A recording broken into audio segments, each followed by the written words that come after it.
Oke, kali ini saya ada Samsung Galaxy Watch Ultra. Ini adalah review menurut saya ya.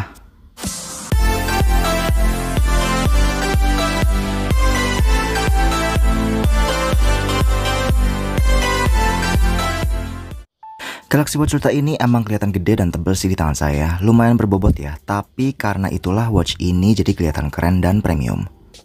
Pas rilis di Australia harganya 12 jutaan, tapi saya dapat Galaxy Watch Ultra ini dengan harga sekitar 6,8 jutaan aja. Biasa produk Samsung kalau udah sekitar 6 bulanan pasti bakal on sale. Di toko ijo aja saya lihat sekitar 7 jutaan aja ya. Ini adalah versi global, jadi pakai prosesor buatan Samsung yaitu Exynos W1000 ber-RAM 2GB dan memori internal 32GB. Oke lah buat download lagu Spotify ke watch ini. Nah, nanti ini akan saya bahas ya. Saya pilih warna putih karena udah bosen kebanyakan gadget yang saya beli pasti warna gelap ya. Tapi setelah beberapa kali pakai kayaknya nyesel sih beli warna putih karena pasti gampang kotor ya. Jadi untuk melindungi pinggiran watch ini biar gak bulukan, saya udah beli aluminium case di AliExpress. Kalau udah dapet nanti akan saya buat shortsnya. Oke, mari ngomongin fitur. Sebetulnya saya udah pakai smartwatch buatan Samsung dari model pertama ya, yang ada kameranya. Tapi setelah itu on and off sih. Cuman coba watch seri 3, 4, 5 dan kayaknya udah. Karena gak begitu into watch sebetulnya sih. Fitur di Watch Ultra yang sering saya pakai tentunya fitur health monitor ya. Tapi gak cuman itu aja sih, masih ada fitur-fitur lain yang keren kok. Oke, mari mulai dengan fitur health monitornya ya.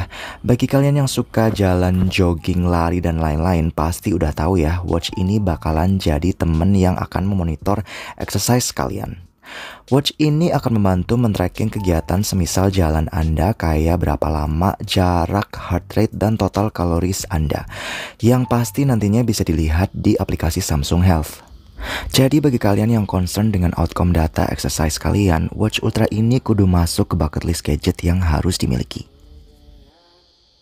Bagi kalian yang suka cek-cek hal yang lain lebih detail mengenai aktivitas Anda lewat gadget, Watch Ultra ini bisa membantu mengecek semisal level stres, heart rate, blood oxygen, blood pressure, dan elektrokardiogram. Yang intinya untuk tes secara sederhana dan cepat yang mengukur aktivitas listrik jantung dan dapat membantu mengidentifikasi kondisi terkait jantung. Google aja ya. Oke, di sini sekarang langsung cek aja stress level. Coba. Biasanya disarankan untuk jangan bergerak sih. Jadi duduk atau berdiri dan jangan bergerak sama sekali. Biasanya sih kayak gitu ya. Oke, kita cek di sini. Wow. Tingkat stresnya low. Keren. Oke, sekarang kita coba heart rate.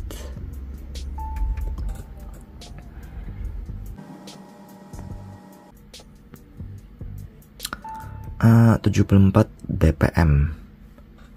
Itu kayaknya normal ya. Oke, let's try apa? Blood oxygen. Stay still. Ah, ini disarankan untuk stay still.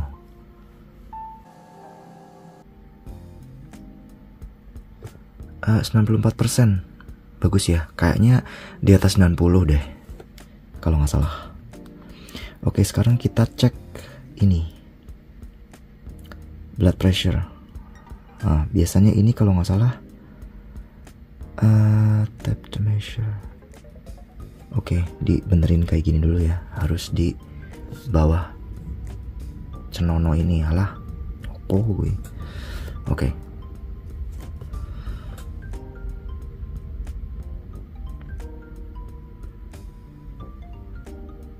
Do not move or talk. Jadi menurut data yang saya Google itu, kalau optimalnya itu di bawah sistoliknya itu di bawah 120 dan less than 80 yang diastoliknya. Jadi saya super optimal ya Untuk mengaktifkan fitur blood pressure harus kalibrasi dulu ya pakai alat yang namanya sigmometer atau lebih gampang blood pressure monitor aja deh. Cara kalibrasi harus bersamaan dengan Watch Ultra ini dan Galaxy Phone ya tentunya. Data dari blood pressure monitor nantinya dimasukkan ke aplikasi Health Monitor di HP yang nantinya bisa membantu Watch Ultra ini untuk mengecek blood pressure kamu tanpa bantuan alat tadi, dikarenakan sudah dikalibrasi ya. Pas saya kalibrasi aplikasinya minta 3 kali sih, gak tahu biar apa, mungkin buat cari average datanya kali ya. Jadi intinya gak begitu akurat ya. Yang penting intinya bisa bantu cek lah, dan harus dikalibrasi lagi tiap 28 hari biar lebih oke.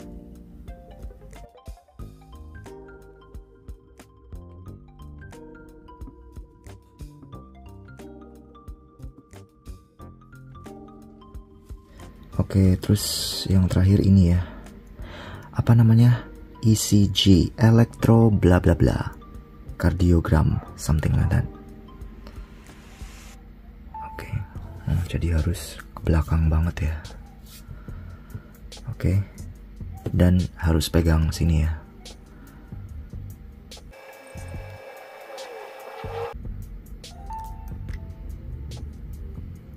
Sinus rhythm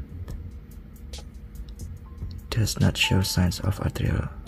Well, I assume bagus ya. 73 beat per minute. Jadi itu intinya aku bingung. Jadi intinya heart rate, yang fitur heart rate sama ECG itu kayak hampir sama ya. Tapi mari kita tanya ke Google ya. What is the difference between heart rate and ECG? According to Osmosis, an electrocardiogram, ECG, is a test that records the electrical activity of the heart, which shows how fast and strong the heartbeats are. The heart rate refers to the number of contractions of the heart per minute. Well, there you go. Itu perbedaannya ya. Ya, intinya itulah. Jika kalian pengen tahu lagi, Google aja ya. Untuk musik saya pakai Spotify yang bisa di-download ke Watch Ultra ini ya. Bisa di-set supaya lewat speaker watchnya. Dan juga bisa download musiknya ke memori Watch Ultra ini. Jadi pada saat gak connect HP, kita bisa dengerin musik lewat speaker atau connect ke earbuds. Jadi pas mau gym or jogging gak perlu bawa HP ya. Lebih praktis. Oh ya, for your info, jam ini bisa sih pakai seluler, tapi di sini saya gak pakai seluler ya. Jadi kalau mau tel atau notifikasi chat kudu connect ke HP.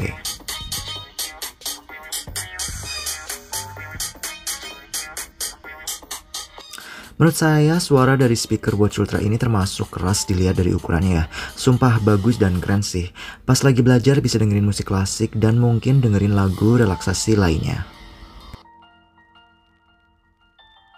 Untuk nonton YouTube, Netflix, dan sosmed sayang sekali kudu sedikit rempong ya. Harus pakai browser di watch ini. Dan coba masuk Instagram, sumpah lemot banget dan layar kecil ya. Dan untuk itulah saya mengurungkan niat untuk login ke Netflix. Pasti lebih lemot. Lebih mending YouTube, tapi tetap gak selancar di HP biasa ya. Jadi intinya jangan deh buat nonton di watch ini pakai HP aja. Layar terlalu kecil untuk nonton film 1,5 jaman ya.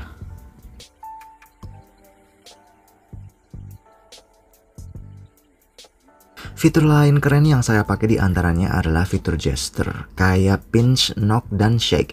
Tapi di sini saya akan peragain pinch dan knock aja ya. Yang shake kira-kira buat batalin call dan dismiss alarm mostly sih.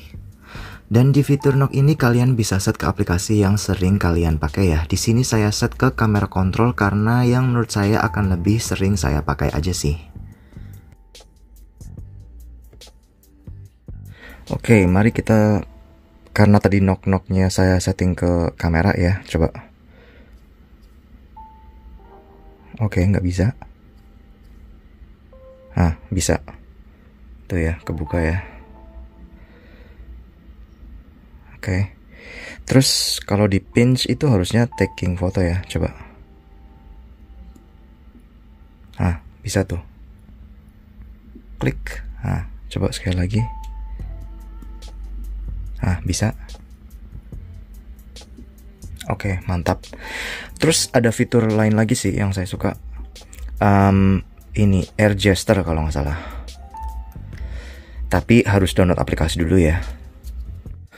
Nah, oke, untuk Air Gesture itu harus download aplikasi ini ya di Galaxy Watch-nya ini nih, yang bentuknya kayak kursor gitu. Nah, terus setelah itu harus dikonekin ke HP-nya, yaitu ini saya pakai Z Fold ya. Nah, setelah connect, ini artinya udah connect ya.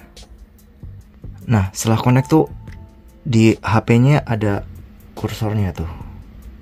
Jadi kursornya tuh bisa dirubah-rubah dengan cara kayak gini. Tuh, bisa ya. Kelihatan nggak? Buka ini aplikasi browser di pinch. Bukanya itu di pinch.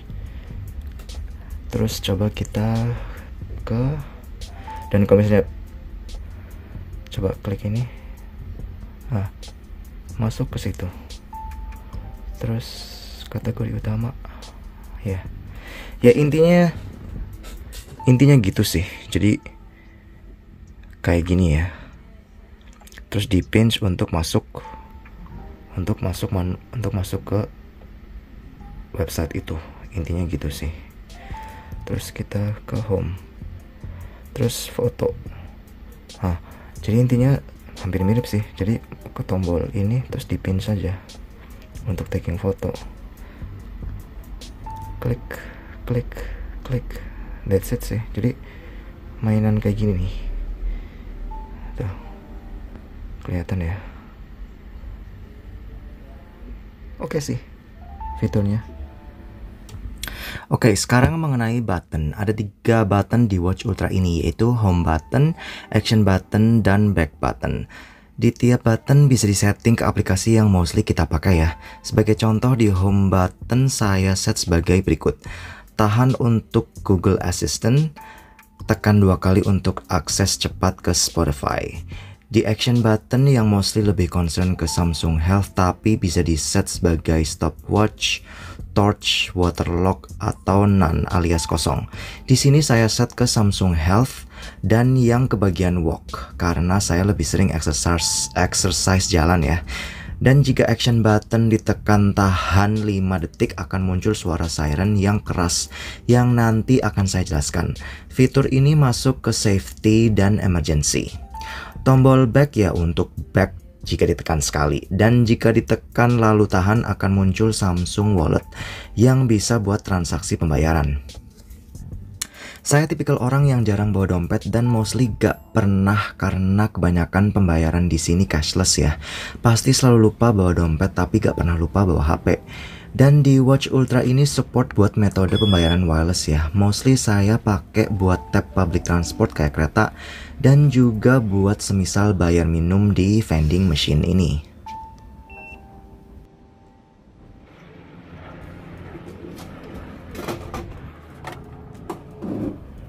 Ngomongin tentang Google Assistant, tadi sedikit udah saya peragain di bagian tanya perbedaan heart rate dan ECG ya.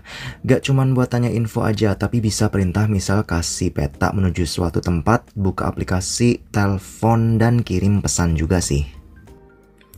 How's the weather tomorrow? Tomorrow in Marrickville, it'll be mostly cloudy, with a high of 34 and a low of 23.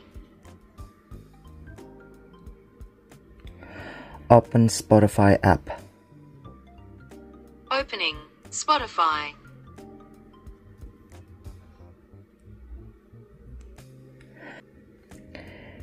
Take me to the city. Sure. The grounds of the city. Check your screen. Send message to Momon. Hi. What's the message? Hi. Sending your message to Momon saying hi.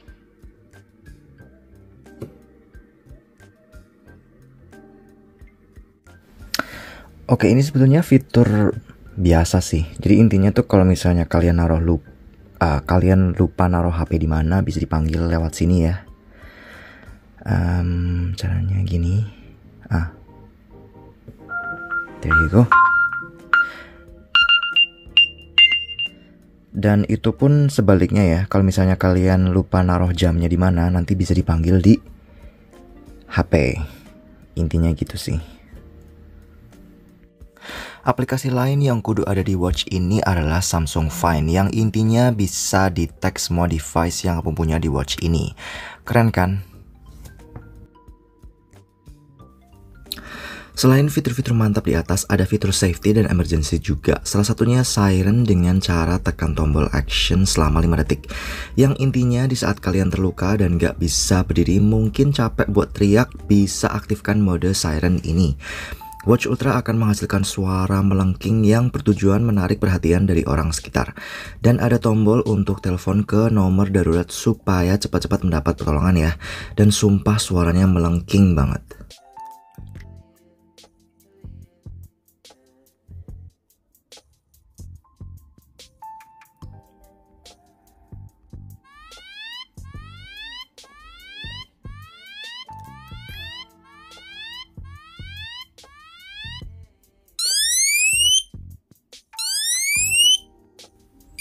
Jika kalian yang sering pingsan, mungkin harus mengaktifkan fitur hard fall. Jika kalian tiba-tiba pingsan dan jatuh tidak bergerak selama 20 detik, watch ini akan mengaktifkan mode hard fall. Watch akan mengeluarkan suara lagi supaya orang di dekat kalian yang pingsan tahu dan berharap buat menolong ya. Dan jika terlalu lama, watch akan menelepon nomor darurat dan mengirim lokasi kepada family, teman, atau partner kalian yang sudah dimasukkan ke dalam list kontak darurat. Kira-kira seperti itu sih senarionya. Panggilan ke nomor darurat bisa dibuat otomatis atau tidak. Wait, tapi kalau abis hard fall terus mati, wah lain ceritanya sih.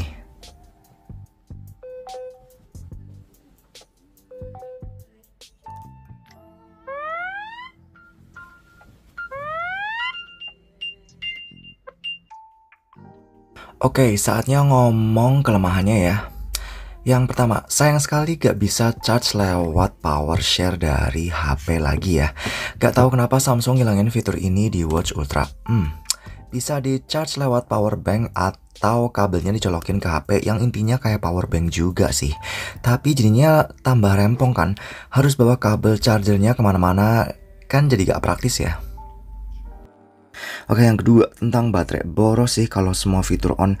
Dari 100% jam 6 pagi sampai jam 9 malam tinggal 11%. Intinya cuman sehari terus colok lagi. Tapi itu dikarenakan semua fitur saya on kan ya. Dan udah coba beberapa fitur kayak detect snore, check heart rate berkala, raise to wake up saya off kan. Tapi perubahan gak signifikan. Dari jam 6 pagi sampai tengah malam sisa 6%. Tapi intinya gak sampai ke hari berikutnya. Mungkin fitur on display yang masih saya aktifkan sih. Oke, di hari berikutnya saya coba on display saya off kan, tapi masih menggunakan raise to wake. Dan ternyata lebih tahan lama ya. Di jam 12 malam masih 50%. Signifikan banget bedanya jika always on displaynya di off kan ya. Dan beberapa fitur yang gak begitu penting di off kan juga. Oke, mantap sih. Tapi mungkin akan lebih lama lagi jika power saving diaktifkan. Tapi itu akan percuma ya, karena bakal menonaktifkan beberapa fitur fitness yang running in the background. Jadi intinya punya spek tinggi tapi gak kepake, sayang kan. Samsung bilang di mode power saving baterai bisa tahan up to 100 jam. Mungkin akan saya coba nanti dan update di shorts ya. Oke, sekarang pertanyaannya, apakah worth to buy? Menurut saya boleh dibeli dan boleh enggak ya. Jadi 50-50 aja sih. Oke, tapi jika di antara kalian ada yang suka dengan fitur-fitur yang ditawarkan oleh Watch Ultra ini, ya monggo dibeli ya. Dan pastinya ada fitur lain yang saya miss. Jadi bakal buat kalian penasaran kan? Ayo beli. Oke, sekian dulu video ini mengenai Samsung Galaxy Watch Ultra. Thanks dan jangan lupa subscribe.